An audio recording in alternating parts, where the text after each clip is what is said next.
Hi, it's David Weegenaar here. This is a quick bonus session, just a problem I want to show you, or this actually did occur in a game in London Congress 1883 between Bird and English. Funny, eh? It was a Yoko piano, or however I meant to say it. I never got my word around that one.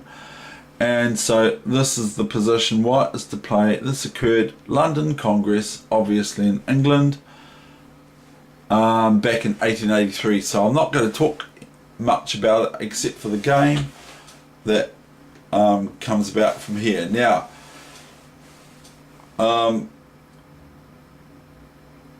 white plays rook takes knight. Okay, now let me show you what happens if rook takes back. Or let's first just go over rook takes knight. Rook takes g8, f8 check, and if the rook can't go back here, it's checkmate. So the rook can, and then white has either this move threatening rook h6 checkmate, so rook f6, or just rook takes rook and pawn up here and king, and wins by just checkmating the king. So that's the basics of it. So rook e8, first white is met with rook h4, h5 check, because if rook takes rook,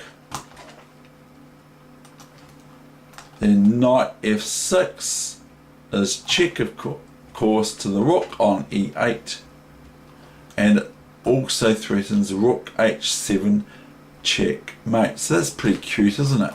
So this is pretty cool. So after rook takes rook,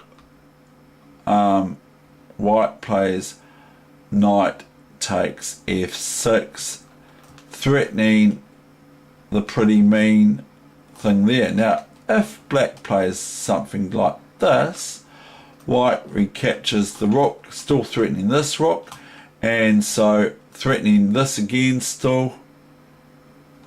Okay, and black actually has this move, so that if rook takes rook, that's stalemate, you see, but white wouldn't do that, even though it looks like it's quite handy. Can't go here, because then it's just rook takes rook and knight takes rook.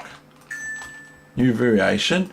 Rook takes rook, knight takes rook, king takes knight, and there's still some work for white to do here to win this game of chess. Now, if here, then white gets the opposition in chess, and then that's very good. So here black would be best to go here. So if white goes here, black gets the opposition. But I'm not even going to go over that. That's just a lot more work for white to do than this move here, which is new variation checkmate. Okay, so we've got, this is a really interesting position. I really think it's quite cool. So we've got rook takes knight on e8, okay? And then if rook takes rook, then white gets a 1 position in basically soon. So if rook takes here, new variation, knight takes here, one move is to play this, but then white just takes it. There's no stalemate for black here, because as soon as they go rook check or something like that to get rid of their last piece, because if the rook wasn't here, it's stalemate, isn't it? This is stalemate. There's no move for the king. So if after this, then white does not run away from the rook with their king, they just take this, and then this king has a square here, and then white can just play a weighty move or just about anything. Wins for white. Just a knight flick into here is no good, because of king here, knight here, then rook here, king here, and black is threatening white with stalemate, because if white just moves the king up here, it's stalemate, you see. So that's no good, but there's lots of ways for white to win this position, even by giving their rook away.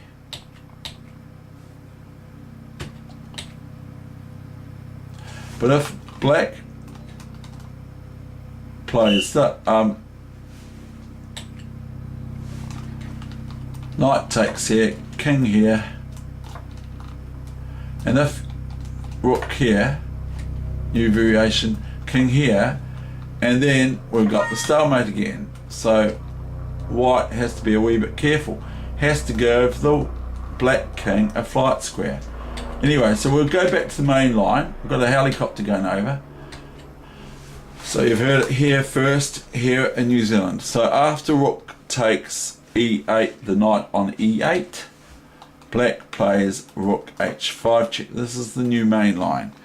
Computer, you should know that. So that black plays rook h5 check, and that's also defending rook h7 afterwards with checkmate. Now black can't do that after, because once the knight's on f6, the knight just takes this rook on h5, and that's a pretty clear position for white, and that position is won.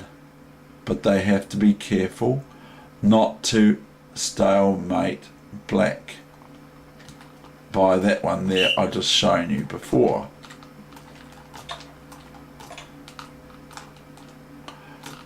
Here is just take, and then if the rook takes the pawn here, to not take the rook, stalemate, just go rook h7 checkmate. Or if you want to, okay, or just go this one, which is a bit meaner to your opponent, and then you can take the rook, because there's no stalemate, it's been relieved. Or you can go rook here, check,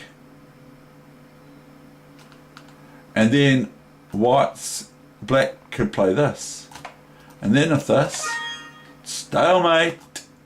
So you've got to be careful for stalemate. You can lose a whole half a point if you stalemate your opponent. Okay, so that's not even the main line, see.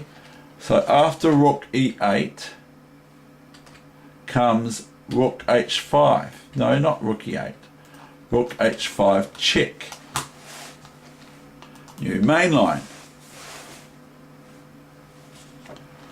The white king moves back. What else? Can't do anything else. Knight, king back to g1.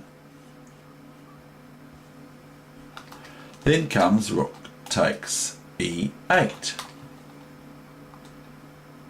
Rook e8. Takes the rook back on e8.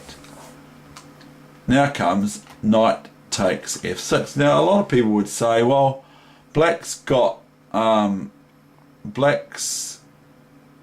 themselves in some sort of bother here, because now we've got this pawn for white, or these two pawns for white, with the rook and rook.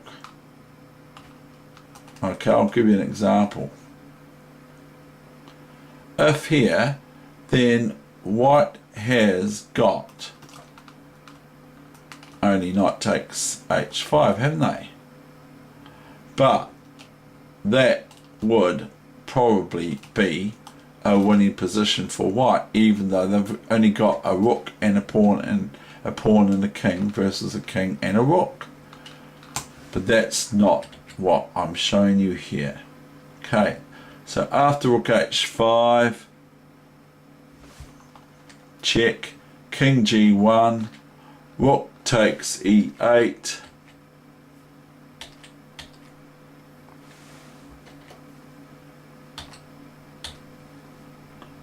we've got knight f6. Now it looks to me, or to the naked eye, if black goes here, then as I've shown you before, rook to h7 is checkmate. So that's no good. This rook has to defend this, but also it wants to defend the rook because it doesn't want to end up with white with a knight and a rook and two sort of doubled isolated sort of doubled pawns on g3 and g2, because then white's got a very strong possibility of winning. So black found this startling move after knight f6. Black had probably already worked it out. Rook h1, check.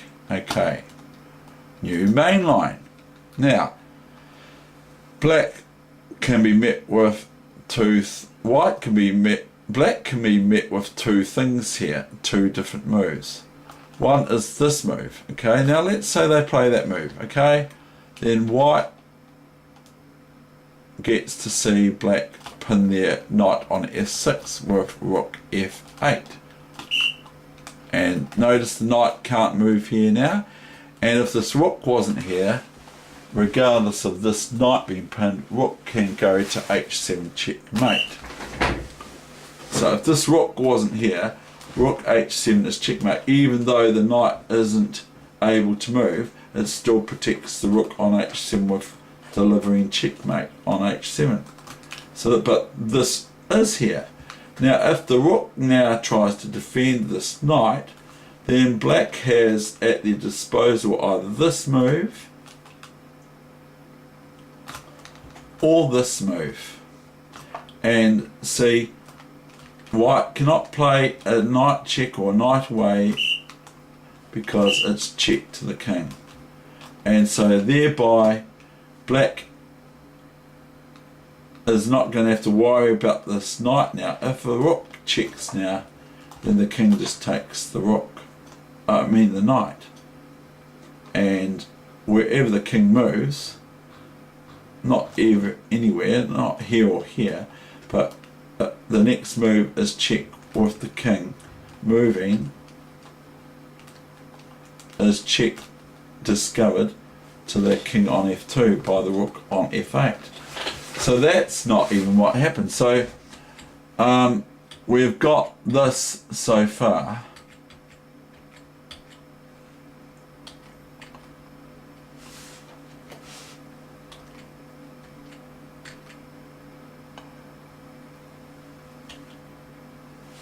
Rook h1, so king f2 doesn't work, does it? And king can't go anywhere else other than taking the rook, so the king takes the rook. New main line, rook check. Now where is the king going to go? Nowhere but king h2. And then we have this lovely, beautiful, gorgeous, lovely, fantastic move, unless you're white. If you're white, you're sitting there going, "Oh, I didn't see that." Because notice, stalemate. That's the end of that wee part B bonus session, okay?